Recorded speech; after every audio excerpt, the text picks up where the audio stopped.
yung TikTok ko, i-follow niyo ako. TikTok ko na yan. Alam niyo na yan. Medyo makalat pa dito yan. Kalat. Hindi pa ako nakakapag-linis. So guys, mamaya pa ako maglilinis. Yan, mamaya pa ako maglilinis bago kami matulog yun. Maglilinis na ako. So guys, ano ba yung TikTok ko na yun?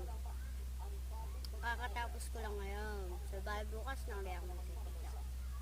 So guys, bye bye!